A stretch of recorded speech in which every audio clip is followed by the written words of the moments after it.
What's going on, guys? Welcome back to another episode of Renegade Animation on the Renegade Pop Culture Podcast Network. My name is Mike. Joining me, as always, is my co-captain, Cameron. Howdy, y'all. Uh, this is going to be a pretty short, on the review side at least, episode. We've got reviews for Pacific Rim, The Black. We're finally talking about Sponge on the Run. And Bombay Rose.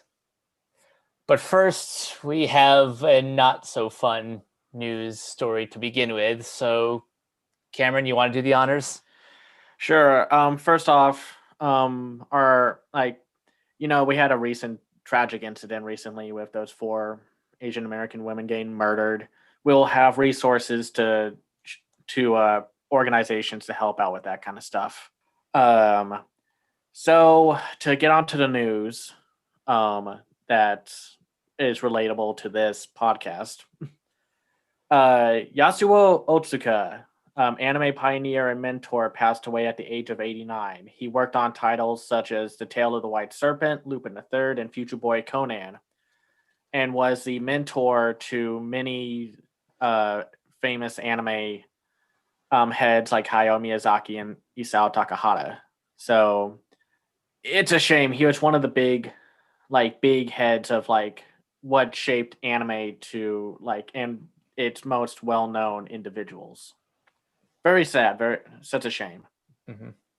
Now, to some more interesting news. Brent Forrester, the producer behind King of the Hill, has confirmed that there are some hot negotiations about a reboot in the works. And, well, that's interesting to me. Not to say I don't think this one could work or not. I mean, I think this one's a lot easier to adapt or change into a newer incarnation of itself. Apparently they want to age up the characters. Apparently, but so what do you think about this? A King of the Hill reboot? I think we're ready for one. Yeah, no, I felt like it kind of ended on such a a whimper, and even though it was better than most other animated sitcoms back then because it was more down to earth and relatable, and it didn't rely on so many antics like what Simpsons and Family Guy are burning with right now. So we'll have to see. I think it'll be good. So if you're ready for more content, from the Breaking Bad universe, a animated spinoff is called Slippin' Jimmy is in the works. Not much else to talk about, but well, that'll be interesting. An animated spinoff in the Breaking Bad universe. I wonder what that would look like, and if this will push more adult animation into dramas. That would be great. That would be great. I just want to give a quick shout out to a couple of my friends who have been begging me for years to watch Breaking Bad and Better Call Saul. So, oddly enough, this show might be the push I needed. Yeah, no, we'll just have to see how it goes. Okay, so Nickelodeon had a big stream of what's going to come up. And they've greenlit a bunch of new shows, and this is on top of the other things that they're going to help with Paramount Plus. These shows include ZJ Sparkleton, which will be 26 half-hour episodes. It will be about quirky 10-year-old vlogger Ruby discovers her only video channel follower is a tail-zapping space alien from the planet Pudge named ZJ Sparkleton, and they quickly become best friends, along with their friend Earl, a talking con man squirrel. Ruby teaches ZJ about her version of Earth, while ZJ learns to control his unpredictable powers. It's created by Brian Morante, who worked on Penguins of Madagascar, Breadwinners, and Spongebob. Mike Geiger, who worked on 3 Amigonauts. And it is directed... is the director, and Lynn Warner, who worked on Corn and Peg, The Most Magnificent Thing, is the supervising producer for Nelvana. Then we have The Hamster Show, which will also be 26 half-hour episodes. 8-year-old Harry is the proud owner of a crew of hamsters and the builder of their detailed and expansive tubed home. Little does Harry know that his furry friends are constantly watching him, believing that Harry is their king and they are his heroic protectors. Together, the hamsters explore their kingdom, comedically misunderstanding the human world and braving royal missions such as saving King Harry from daily doom, granting his wishes and keeping his life running smoothly. So this will be obviously with I think Nick Jr. because the creator is Zach Smith, who's working on the Baby Sharks Big Show, and Jason Grow Go Away Unicorn is the director, and Lynn Warner is the supervising producer.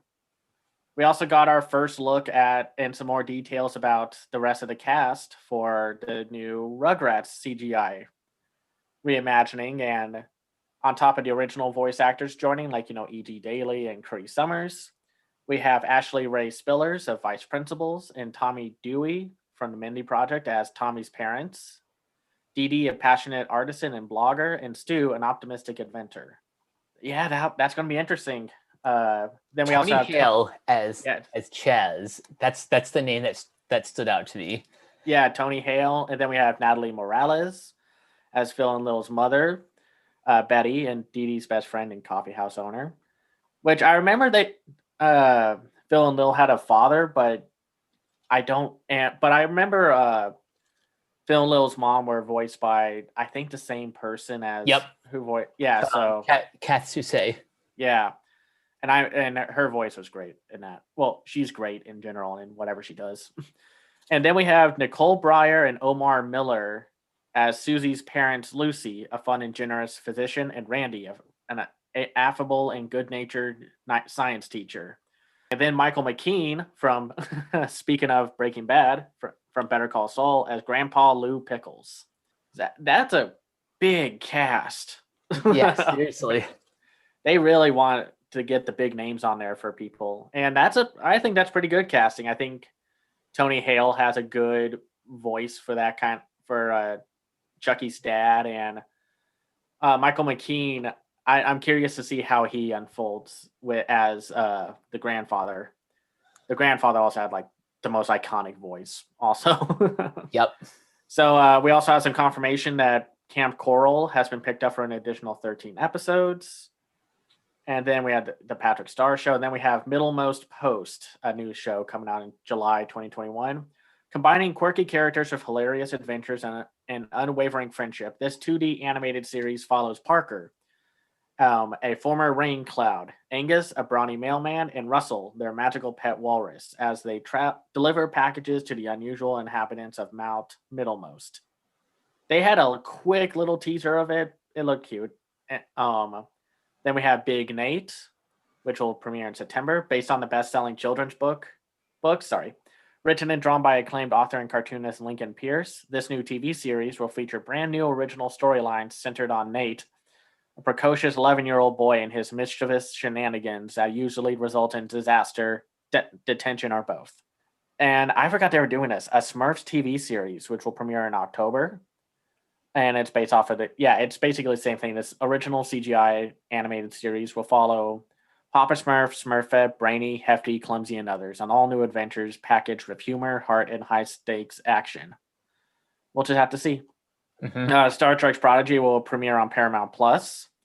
Then the Monsters High TV series will be on Nickelodeon.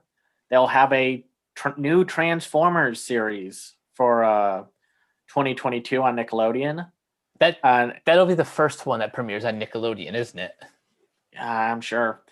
Studio E1 will follow a new species of Transformers who must find their place and purpose among Autobots, Decepticons, and the human family that adopts them. Interesting. Then the Teenage Mutant Ninja Turtles film that's being done by Point Grey Pictures will release theatrically in 2023. And of course, the Avatar studio news and whatnot, they're starting production later this year. And then that's really it. There's nothing else to talk about. We're not going to dive into the preschool stuff like the Baby Shark, Paw Patrol, the movie, and the Tiny Chef show. Figured. Yeah, so now, but I mean, any notes or comments about these announcements? Nothing really so far. I need to see um, more footage before I can really pass judgment. Yeah, same here. So, Entertainment Weekly got the first reveal of some new information for the upcoming Monsters at Work for that will premiere, I think, in July on Disney Plus. So the confirmation is of some new characters, like because we finally have some details about this show. So our main character will follow Tyler Tuskman, voiced by Ben Feldman. When the series begins, Tyler has just graduated top of his class at Monsters University and is ready to fulfill his dream of becoming a professional scarer. Too bad scares are out and laughs are in, so Tyler is temporarily reassigned to Mift while he figures out how to become a jokester. Then we have Fritz, which will be Tyler's boss, who will be voiced by Henry Winkler. Then we have Val Little, another monster, who will be voiced by Mindy Kaling. Um, and then a Cutter is an officious rule follower, who will be voiced by Alana Ubach. And then a schemer and opportunistic plumber monster named Duncan, voiced by Lucas Neff. Mike and Sully, who will once again be voiced by Billy Crystal and John Goodman, will appear along in the show. And, well, I'm kind of curious to see how this goes. It premieres on July 2nd. Wow, so soon. Very soon. And it's a collaboration between Pixar and Disney's TV animation side. So we'll have to see how good the CGI is. Just going off these still images, they look cute. They look very creative. I like how Mike and Sully are not the actual main characters. Yeah, they're taking a back seat to everything else. And it'll be interesting to see because apparently this is going to take place like a few days after the first film. So, boy, that kind of sucks. You work your whole life at school to get the dream job, and then that dream job has changed. Oh, gosh. So, if you remember the sitcom from, I think, the mid-2000s, Everybody Hates Chris is getting a animated reboot at CBS Studios. Chris Rock and Ali Leroy's Image Award-winning, Golden Globe and Emmy-nominated Everybody Hates Chris from 2005 to 2009 is the latest TV flashback favorite getting a tuned-up version. So Rock Leroy of Are We There Yet and Michael Rodenberg, who worked on King of the Hill and Silicon Valley, are executive producing the reboot, with Rock set to return as the show's narrator. The show will reportedly be shopped out rather than headlining straight for Viacom streamer Paramount Plus. Well, I don't remember too much about this show. I didn't watch it a whole lot, but it came on during a time when I had to do homework. So, yeah, I don't remember the show that much either. I remember it was pretty fun and good, but I do know that the kid who played young, like the lead, played Firestorm in Batman Brave and the Bold. Ooh. Yeah, and he was paired up with Bill Fagerbach of Patrick Star from SpongeBob. We'll have to talk about Brave and the Bold sometime. So some new DreamWorks news. Puss in Boots 2 and the Bad Guys. Universal and DreamWorks have updated the release date that the Bad Guys will be slated for Friday, April 15th, 2022. And Puss in Boots, The Last Wish will be on Friday, September 23rd, 2022. I really like that subtitle, The Last Wish. I wonder if it's going to take anything from the Netflix series or not, because I remember that was like a big deal because it's amusing out of all the characters to get a spinoff for Netflix before, of course, Peacock happened and the buyout. Puss in Boots gets in first before Shrek or even a Donkey or something like that show. But I get it. I'm not saying I don't get it. It's just interesting to me. Fun fact, I've never actually seen the Puss in Boots film. Okay, then we will have to talk about it. Maybe we'll do a Shrek episode in April, since that will be the franchise's 20th anniversary. Jesus, we're old. Oh, I am so freaking old. My back's hurting, man. So, of course, the Bad Guys is based off of a book. So, after a lifetime of pulling legendary heists, 5 notorious bad guys, Mr. Wolf, Mr. Snake, Mr. Piranha, Mr. Shark, and Miss Tarantula, attempting their most challenging job yet, going good. Nobody has ever failed so hard at trying to be good as the bad guys.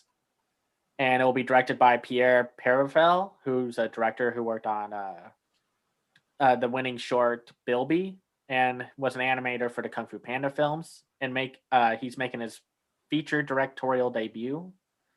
The film is produced by Damon Ross, who worked on Nacho Libre, and Rebecca Huntley, who was a co-producer on Abominable and worked on The Boss Baby. The executive producers are Blaby, Ethan Cohen, and Patrick Hughes. And now for Puss in Boots, Antonio Banderas is set to return, and Joel Crawford, who directed The Croods: A New Age, Nice. will be directing, and Mark Swift will be producing. And so, well, it sounds good. I remember liking the Puss in Boots film, but I don't remember too much about it. So, Mike, I guess your favorite movie's coming out next month with Arlo the Alligator Boy. We finally got our first look at it. And it's being directed by Ryan Kriego, who worked on Home, Adventures with Tip and O, and Sanjay and Craig. From his, and it's based off, so it's 80 minutes. And the voice cast includes actors and singers, including Michael J. Woodard, who will voice Arlo, Mary Lambert, Birdie, Michael Flea Balzery of the Red Hot Chili Peppers as Ruff, Annie Potts as Edme, Tony Hale as Teeny Tiny Tony, or as he says in the trailer, it's just Tony, but okay. Brett Gelman as Marcellus, Jonathan Van Ness as Felicia, Haley Chu as Alia, Jennifer Coolidge as Stucky, and Vincent Rodriguez III as Ansel Beauregard. And it will premiere April 16th. What did you think about the trailer? I just need this now. It just looks just adorable. I have to ask though, do we have any news about the series yet, or are they going to wait till like the movie comes out? I think they're going to wait for the movie to come out first, but I'm sure they're going to make I'm sure the show is in production no matter what. That's usually what happens with these TV show tie-ins and what have you. I really liked the trailer. I thought it was full of charm and the music sounded great. And I know Michael J. Woodard as a finalist from American Idol. And the song Follow Me Home, it's available to sample right now on YouTube under Capitol Records. And the music sounds great, and I have a screener for it, so I'll be watching it early. Though I found the trailer to be very funny. I love how they're like, and the cat girl is our driver. And you realize she's not driving. She's like, hey, aren't you supposed to be driving? Yeah. So should we buckle our seatbelts? Yeah, you probably should. And that last joke was very cute and very heartwarming when he's like, look, it's a friendship rock. It's not a friendship rock. It's a shell. And they open up, there's a pearl. And he's like, oh my word, tosses the pearl. And it's like, now we can both have matching friendship rocks. And boy, I need that kind of heartwarmingness in my films right now. I'm so tired of cynicism. Same. So Funimation is going to be releasing and it'll just be releasing a new anime based off of the upcoming game Scarlet Nexus, which will be released this summer. And yeah, so the game is, being made by Namco Bandai, and I'm sure Renegade Arcade will talk more about the video game once it comes out. It looks neat. The gameplay looked very fun. I'm worried because it's a video game anime tie-in. Tie-ins don't usually do well. So I think one of the only video game tie-ins that I remember really enjoying is Persona Trinity Soul. That was a really good anime. And I can talk a little bit about it now. Dota's Dragon Blood does a solid job as well. Um, Hopefully, it's all better than Dragon's Dogma. So, an anime so boring that the boredom unintentionally covers up all the hateful, horrible things that show has in store in its philosophy. Oh yeah. So we also got our first look through South by Southwest of the upcoming sequel series to Harvey Birdman, Attorney at Law, known as Bird Girl, which will follow Paget Brewster as returning as the voice of Bird Girl. And so in Bird Girl, 30-something Judy Kin Seven inherits her father's company, which would be great if that company weren't built around the most socially irresponsible 20th century products and practices that, on a good day, involves clearing redwood forests or operating for-profit children's hospitals. From the halls of the company headquarters, she assembles the ragtag, non-overtime earning Bird team. Together, they try to undo all the luridly dangerous decisions of the generation before, or contain the havoc of one of their own world-saving products gone bad. So, like we said, Paget Brewster is coming back along with the main voice cast that includes Rob Delaney good job for Rob Delaney, Sonia Denise for Set It Up, Keither Donahue from You're the Worst, John Doman from Blue Valentine, Nagin Farsad from Third Street Blackout, Tony Hale again, and Lorelei Ramirez from Pervert Everything. Executive producers are Eric Richer of Harvey Birdman, Attorney at Law, and Christina Miller. And it'll premiere sometime soon. Well, from the trailer, it looks like the original show, maybe a little cleaner and, of course, more up to date. But it definitely feels like a show that belongs in this like the 21st century. That's how I kind of felt about the original show. I was like a little too how to say, ahead of its time, I guess. Like I feel like it was like one of those shows that was a little too smart for the kind of crowd that they were going for at the time. So I think this one will be better. I'm a little bummed that Stephen Colbert will not be returning as any of the characters he made, but I mean we'll have to see what happens. So I guess some major award thing happened because of course it did. The Oscar nominations came out, and we're going to talk about the ones for animation, of course. I mean, this is Renegade Animation. We're not Renegade Cooking Class. So, so the best animated features are Onward, Over the Moon, a Shaun the Sheep movie, Farmageddon, Soul, and Wolfwalkers. The best animated shorts are Burrow, Genius Loki, If Anything Happens, I Love You, Opera, Yes People. For best visual effects, we got Love and Monsters, The Midnight Sky, Mulan, The One and Only Ivan, and Tenet. Well, I guess this is from Animation Magazine because it's also covering visual effects and whatnot. So, and Soul was also nominated for Best Score and Best Sound, which I guess there's a difference, but I don't know.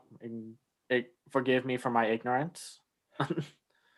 This year the best sound is kind of a mix. In previous years, the Academy gave awards for best sound mixing and best sound editing, but since, to be completely honest, most casual audiences can't tell the difference. So I'm assuming that's why they combined the two awards to just best sound. Yeah, I can get that. I mean, I'm maybe someone who's a little more educational in this for me can tell me what the difference is. But yeah, that's what do you think about the nominations, like for the films especially? I am pleasantly surprised that a Shaun the Sheep movie, Farmageddon, made it into the list. A film that came out in February, like that rarely happens. Like I wonder what I wonder what the pull for this was. It's not only like an animated film that came out in February, but also a sequel. And Yeah, I know, like, that's the other. I know that Ralph Breaks the Internet and Frozen 2. Well, Frozen 2 didn't get nominated. I know it's not new for sequels, but just like a stop motion sequel. I don't know. For some reason, that just feels so weird to me. It's also nice to see Over the Moon get in as sort of a consolation prize for it being snubbed at the Annies. Yeah. No, I'm pretty happy overall with the nominees because Wolfwalkers is great, Onward is great, Soul is great, Over the Moon is great. I guess like if I had to nitpick, I'd probably either take off Shaun the Sheep and put On Gaku War Sound or Ride Your Wave, or maybe I would replace Onward as well with one of those. Not I would replace Onward with Ride Your Wave. Yeah, I think that's it. And to the people who are saying that G Kids doesn't have a horse in the race, they helped distribute theatrically Wolfwalkers. They're part of the race still. They made a collaborative effort to join up with Apple, and I think Apple came to them for help. And so they still have a horse in this race per se. So well, that concludes our news roundup. If we missed anything major, we'll talk about it next time. Yeah, for now, let's rip off the Band-Aid. Let's talk about SpongeBob. So we finally get to talk about it. And oh, I wish that there was a lot more to say about this film, but there's not. After all the buildup, after all the delays, after everyone else getting to see this film, there's not much else. So overall, I thought this film was okay. Yeah, that's maybe more disheartening than anything. That it's like it's not just a train wreck or just the best thing ever. It's just okay. I'm my rating on Letterboxd is a little bit soft because out of all the SpongeBob films, this is the one that looks the best, and I think it even has the best music. When you think SpongeBob, at no point do you think Hans Zimmer composing the score. No, it's like there's a lot to like about the film. Like first of all, the animation. Oh my goodness, they worked hard on this visual style. And I know it's kind of cribbing from Spider-Verse with its faux stop motion feel, but it looks great. It's probably one of the best looking animated films of 2021. Mm-hmm. And no, I'm not counting it as a 2020 film, so get over it.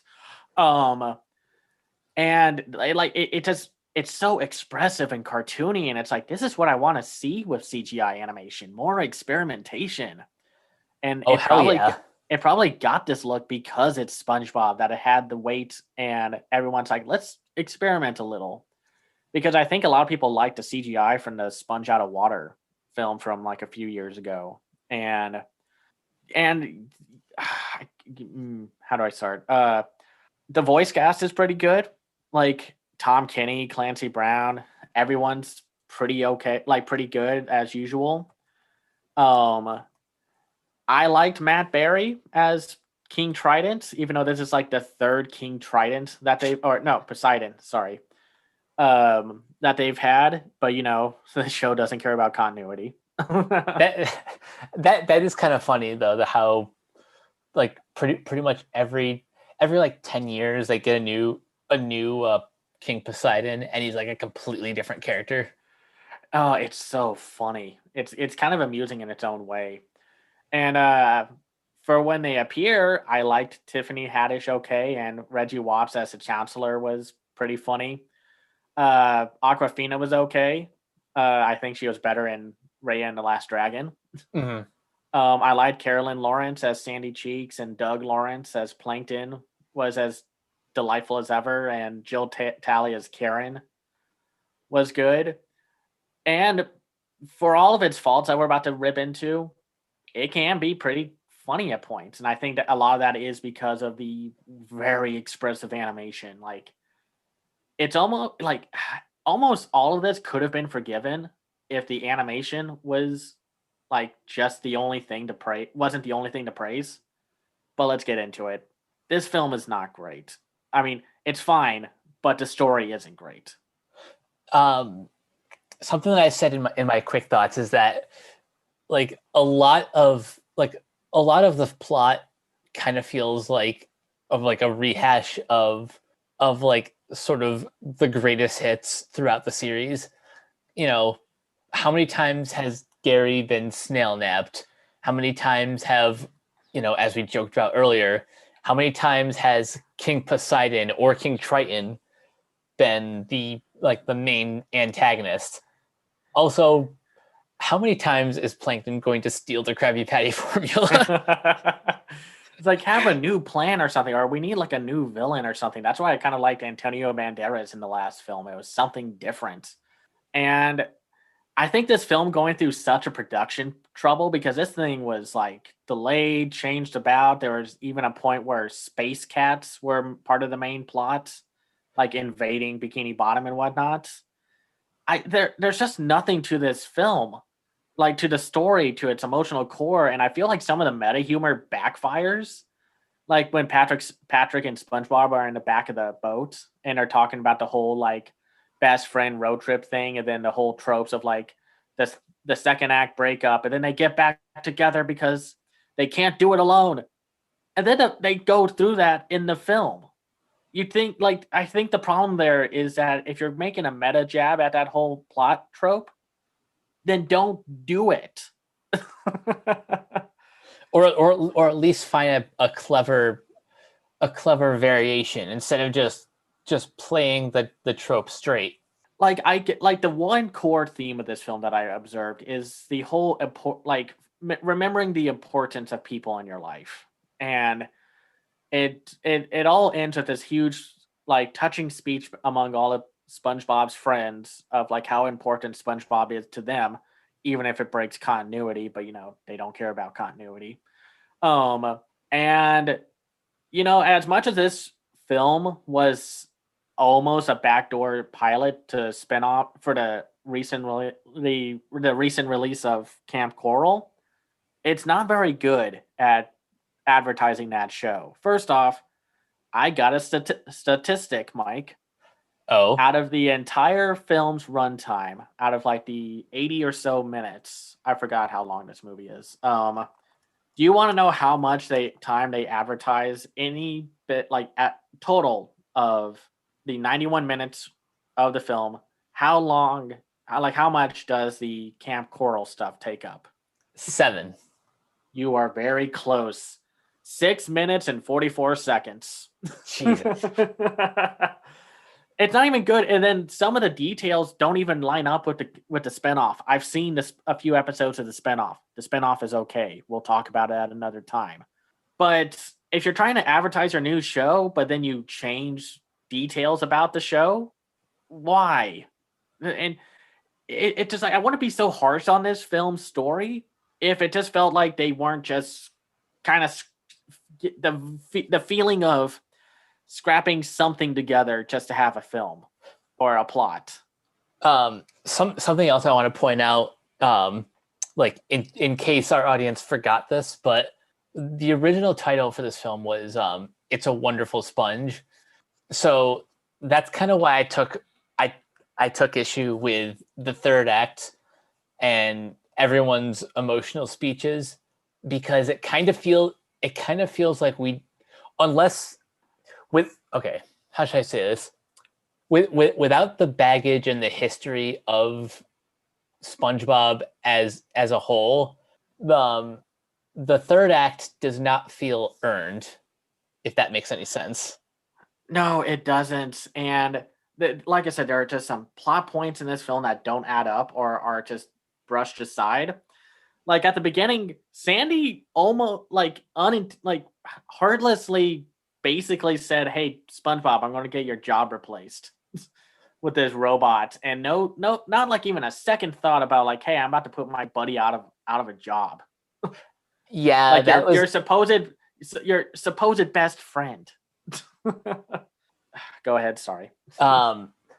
As soon as like Sandy walked into the Krusty Krab, I'm like, oh, You didn't think any of this through, did you? No, it just kind of comes off like it's that whole trope of like you can be the smartest person in the room but still miss something. Um, it's just aggravating because then she's like, "Hey, SpongeBob, sorry that I almost tried to put you out of a job," and uh, I really there's not much else. I mean, the little in memory of Steven Hillenburg thing was That was very nice. cute.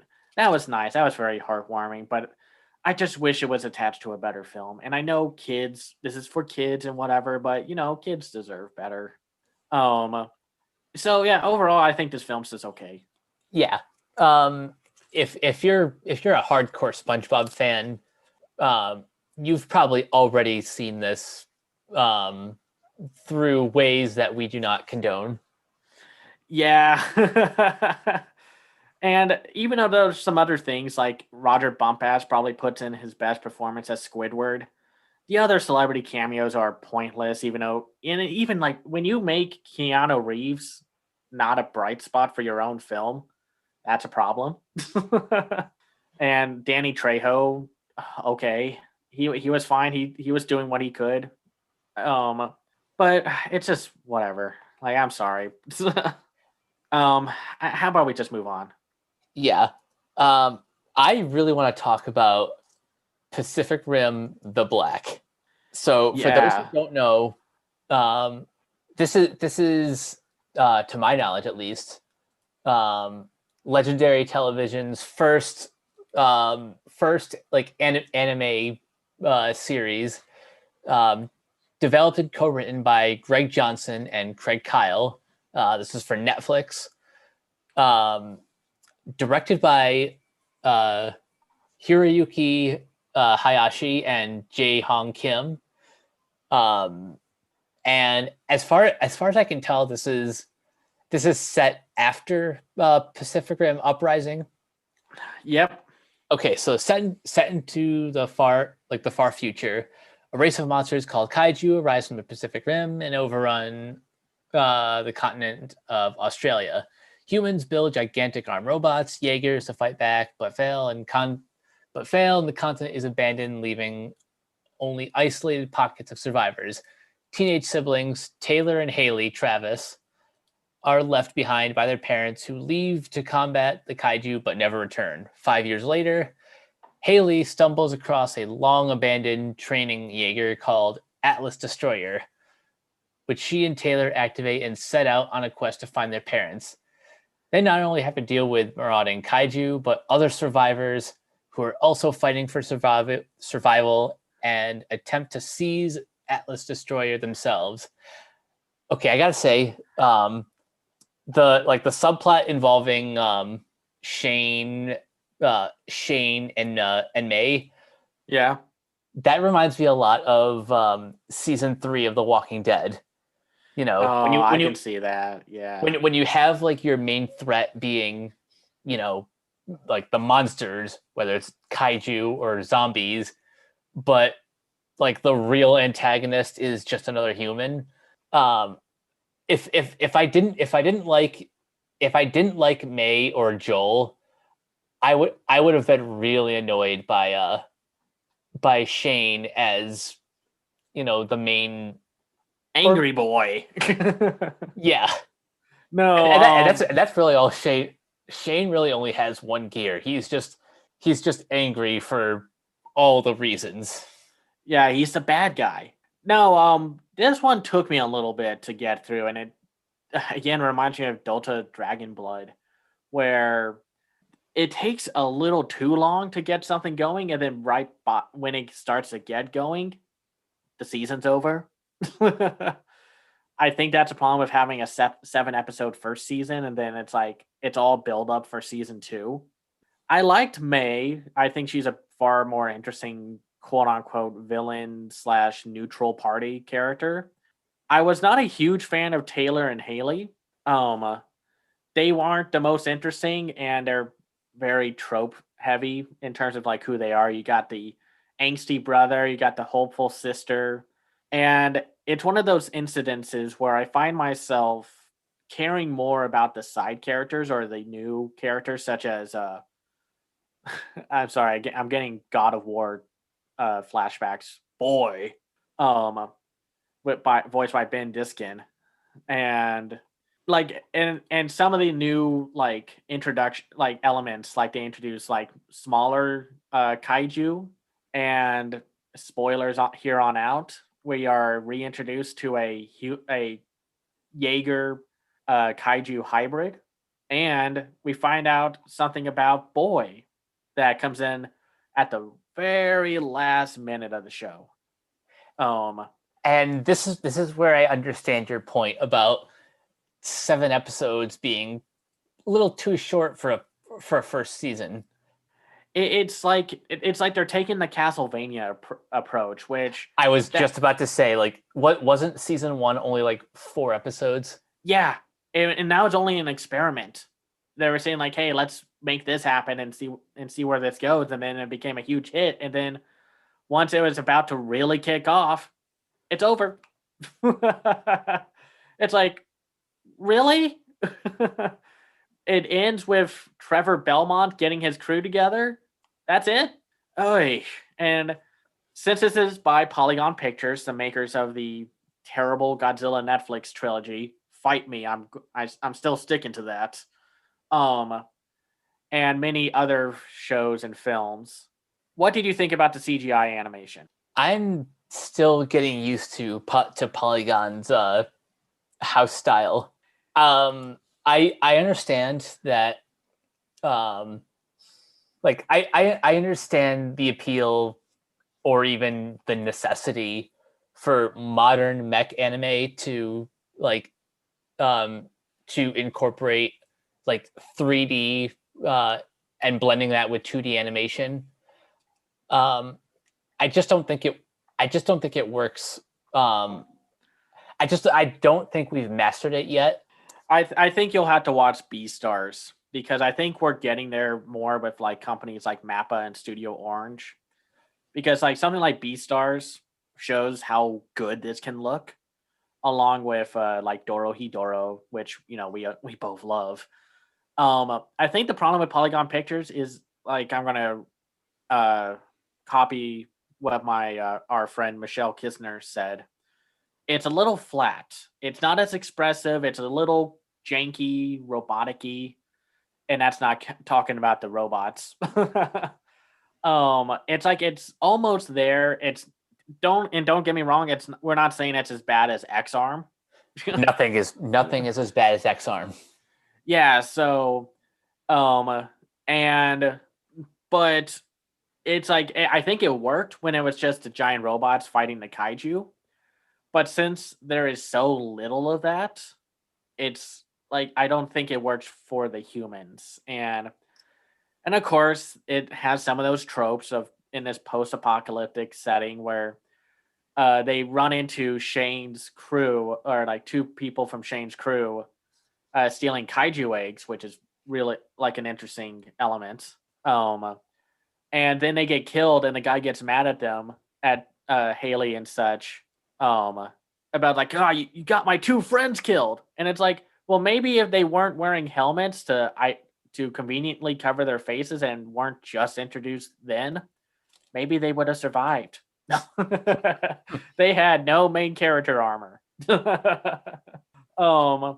But I did like some of the other characters that they introduced. I like that what's his name? The technician guy that Shane Joel? had. Yeah, Joel, before he is brutally killed. Is just me, or do you sound like Lin-Manuel Miranda at first? At first, he does. He's voiced by Vincent Piazza, who was on like Boardwalk Empire and Rocket Science. And yeah, I mean, and I just think, for a show about giant robots fighting giant monsters, they could have had a little more of it. Just a little. Just like to reiterate what I said about the Walking Dead comparison.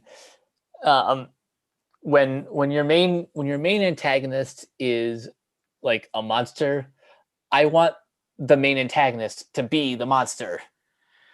Yeah, and because human characters are so boring in this, and I know people are going to bring up the Jaws debate, but it's like, but people aren't saying I'm bored, let me see the shark. Oh, I hate that argument so much.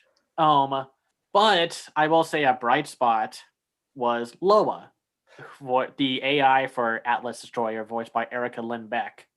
Um, I think she's probably one of my favorite AIs because she is so deadpan and sarcastic, um, and like even when nobody's asking for her opinion, she will Sass back at them. yeah. No, she's great. And of course, if people watch anime at all, or really anything like Hell of a Boss, you would know her as Luna, the Hellhound from that show, and she was also in Thundercats Roar as Chitara and Wily Kit. She's also been like Blaze the Cat in the Sonic franchise. Oh, and she's one of Amity's she's Amity's sister, Amira. Oh yeah, that's right. So it's like I think she's great in what she does because yeah, it's like when they first encounter that copperhead kaiju or whatever it was called, uh, they fire all the weapons and it's like monsters destroyed. Yes, it's what I would have said if we had any weapons. um, and then it's just like babysitting is not on my priority. Nobody's here. And I am speaking to myself. Yeah. Oh gosh. She's great. I mean, like the voice cast overall is okay, but I think Erica Lynn Beck is just carrying everyone, and that's a shame because like there's some pretty good like voice actors here. We have like Nolan North is in this, Leonardo Nam, Martin Kleba, Britton James, Ally McDonald, Jason Spisak, um, and Victoria Grace as May. Like, and Gideon Eldon and Kalen Worthy are pretty good as Taylor and Haley. It's just it's a little too it's like a little too late to I don't know. The action when it does happen with Atlas Destroyer is a lot of fun to watch, and it's all the stuff you want to see when you watch Pacific Rim. But and then they drop like a like like a detail bomb of basically there are now a set of humans that may or may not control the kaiju or may be related to Boy who can turn into a kaiju. And so what do you think about all these new additions to the universe? Like, do you think they add or detract from what made Pacific Rim great, like the first film and whatnot? Or do you think I this am adds more flavor?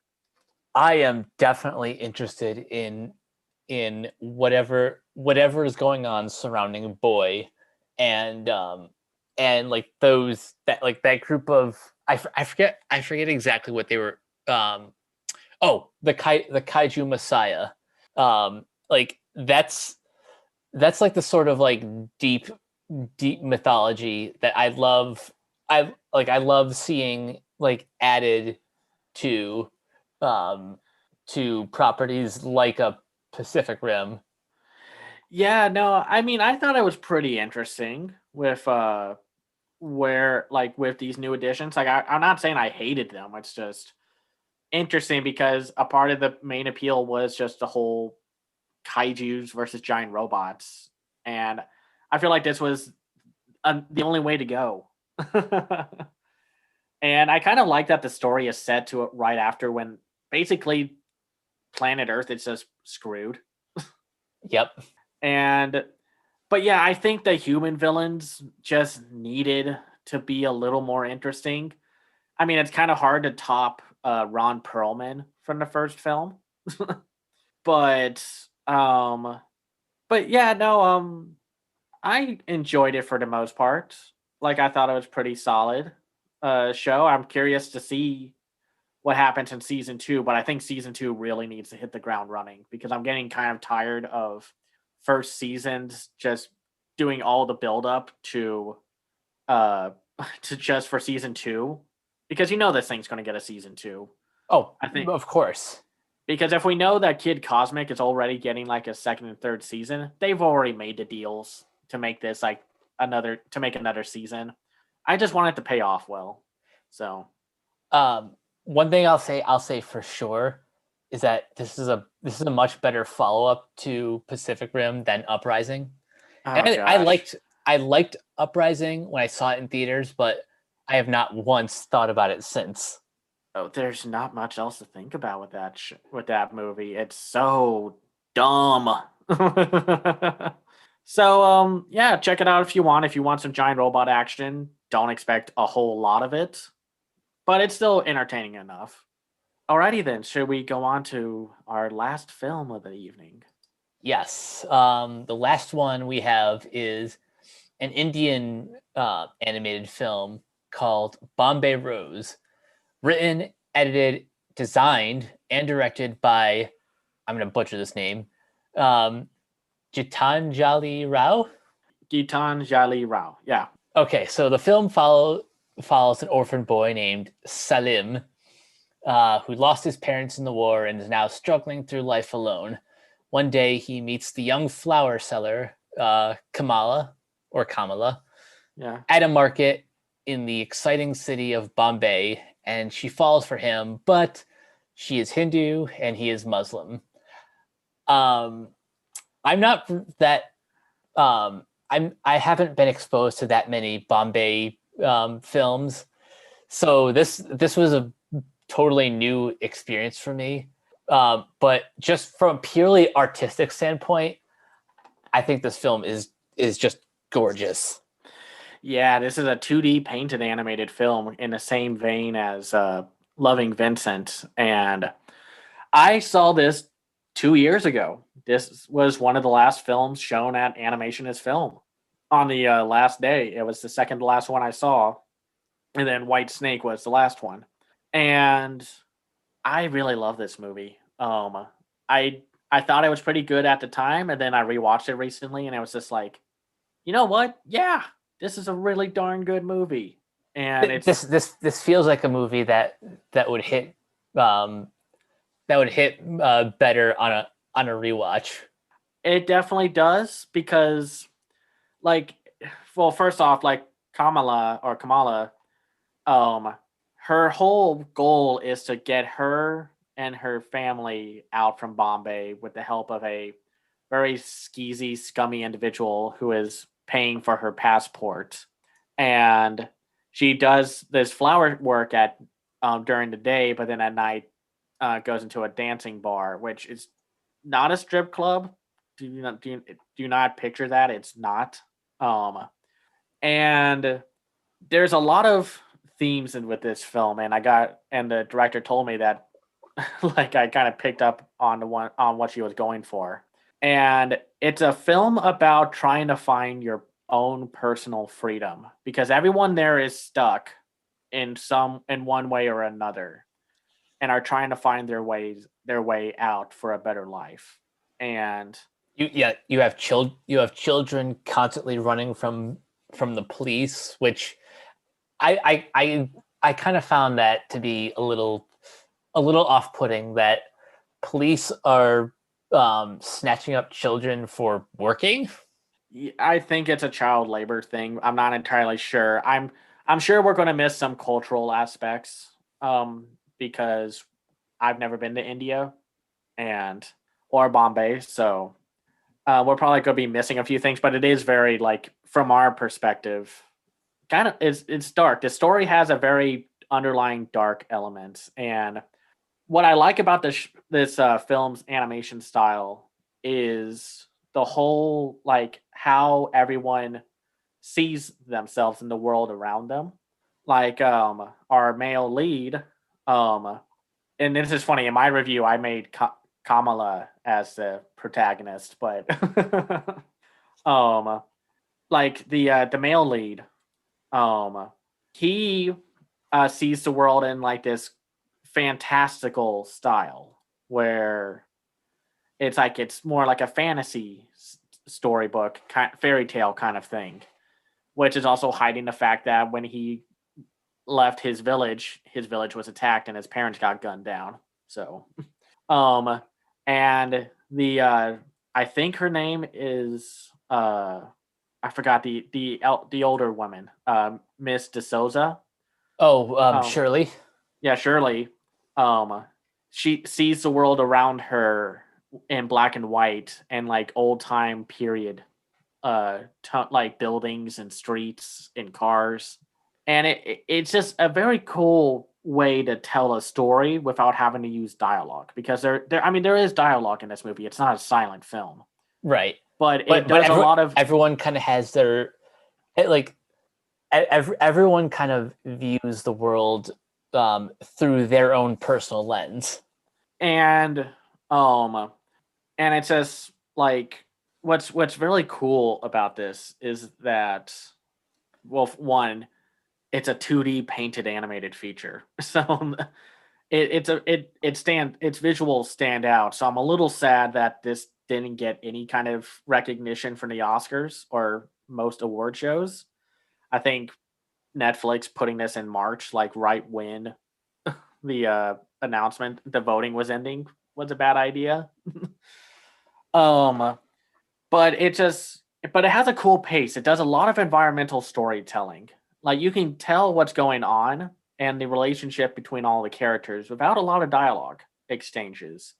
And I like that they give a lot of side characters their own little story arcs and like history, like the toys, or like the pawn shop guy, Anthony is loves Shirley, and it's just they have this playful back and forward and such. And I just like how the story connects everyone, and I love that like at the end, like Anthony and Kamala's grandfather open up like a toy repair shop, basically, and it's a very touching story. It's a very mature story, but not in a like Paradise PD or trying too hard to be dark.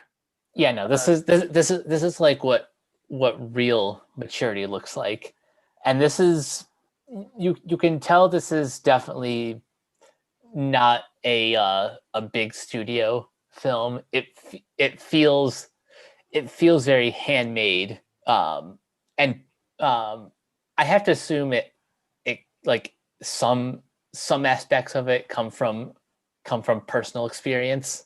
Um, but I don't want to make any assumptions about the director. no, I think what's so touching and just like something that this film pulls you into its world. And while we might be from a different country and culture, it's like I feel like this film was very like like it was important to show a very different and probably more grounded side to that country, because you know how it is with American film made films and such that take place in India and the Middle East. They're going to fudge a few aspects of it for whatever kind of story they're telling. So Oh yeah, um and like I love, and I might be also partial to this because I like a good romance story, even tragic ones, especially with this one. Um, but I will say, I think the main characters, like the two man, the like Kamala and Salim. yeah, Celine, are not the most interesting parts of the story. They're kind of like the the what's the term? Not star-crossed lovers. I guess that's the right term. Like they love each other, but they don't exactly know what to do or how to handle the situation, because it's like they're trying to get out of there, but unfortunately, some do not get out of there. So Yeah, I was struggling pretty hard with their story specifically, and I also just do not like the mustache guy. yeah, the pimp basically. Yeah, Well, he might not be a pimp, but he's a scumbag. yeah.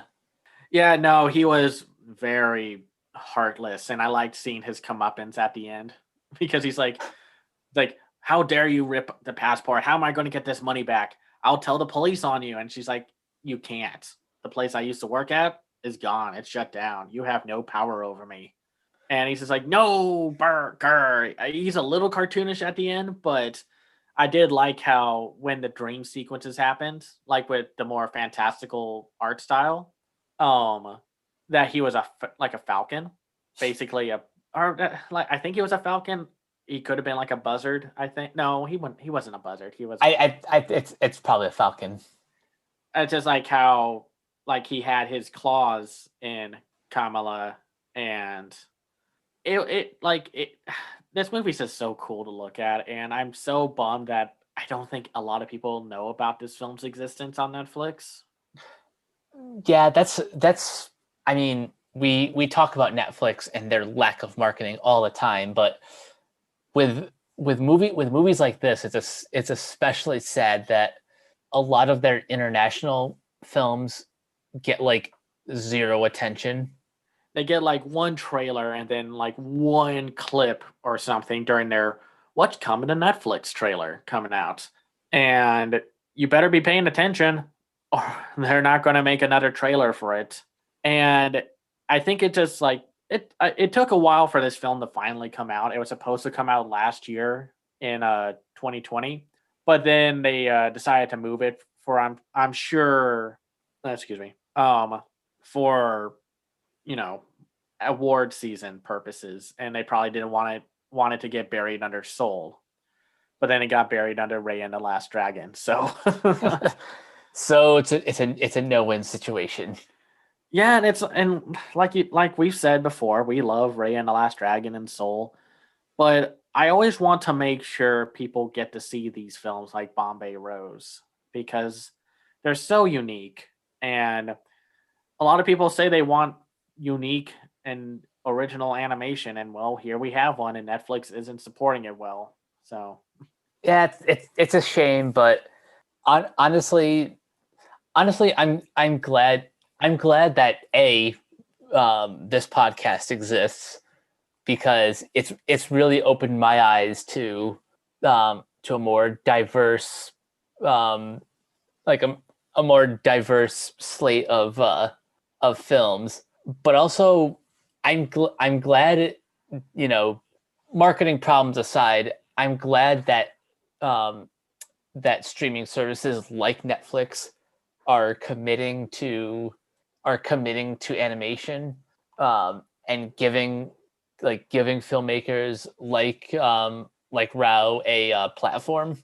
yeah, but they need to do better. Like I know I know exactly what films they're pushing for award season, and it's not this one. So, not like it matters anyway. The announcements and nominees are already out. So True. but yeah, no, this is one of my favorite films of the year so far. I think I have it at number 5 right now. It's my 5th favorite animated film. It's just below Joseph, which is at number 4. Yeah, I have it just below Joseph as well. Both are kind of like are similar, like almost similarly structured in that um, they're both dark stories with like hints of optimism, Yeah. which is really nice. Yeah, yeah.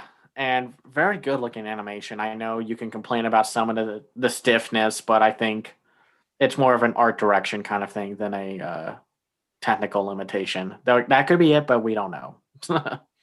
But yeah, if you're looking for something different, a little more adult, a little more mature, um, but telling like a story that probably would have gotten itself nominated for Best Picture if it was live action. Probably. um, which that's a whole other area of arguing about the award season stuff, not taking animation seriously. But anyway, give it a watch. I highly recommend it. And if you guys in the audience have any recommendations for Bombay cinema, I would love to hear what you have for us because I I'm interested in going down that rabbit hole.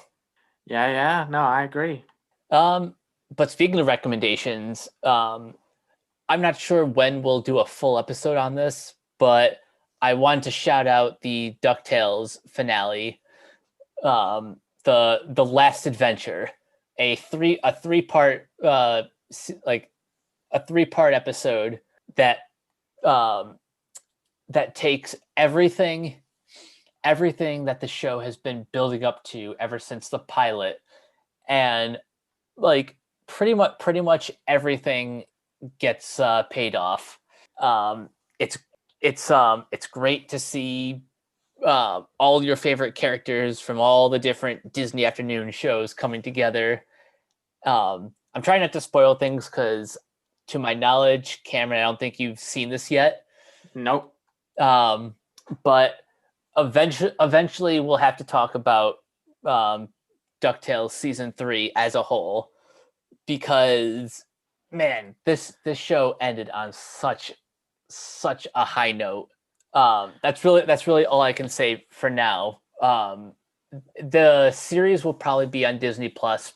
I gotta assume no later than May. I think May or June at the latest, because it's always like a month or so after the season ends. Right.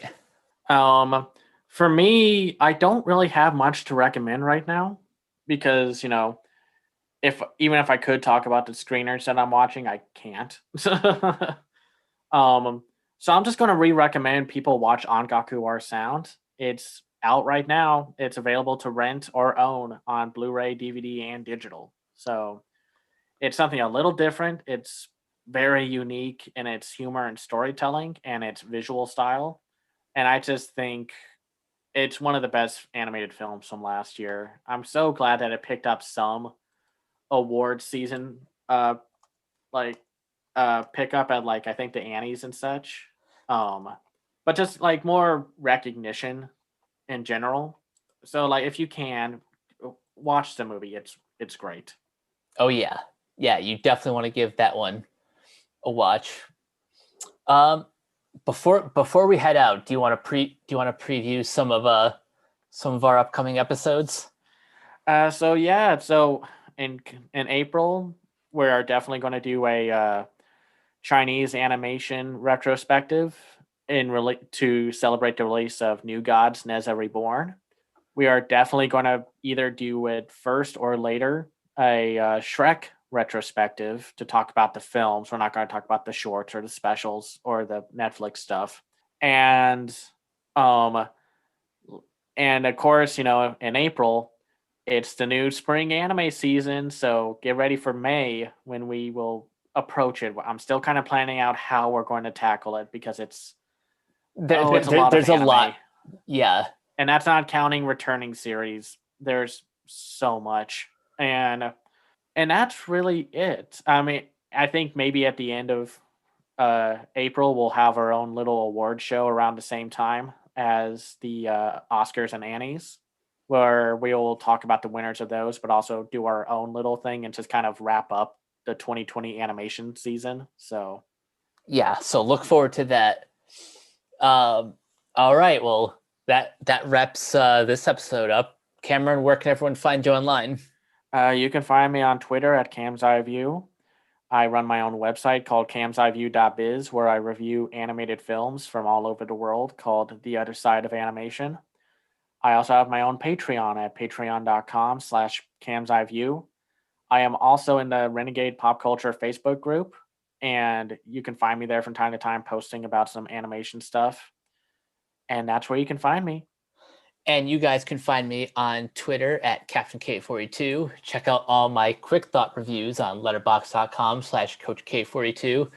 Find me in all the various Facebook groups just at my name. You can check out Renegade Pop Culture on Facebook and Twitter at Ren Pop Culture. You can check out all of our podcasts on Anchor, Spotify, Apple Podcasts, wherever you listen. If you want to support the website, you can check us out on Ko-fi. And finally, check out our website, renegadepopculture.com. Need an escape? So do we. That'll do it for this installment of Renegade Animation. We will catch you guys later. Peace out. Bye.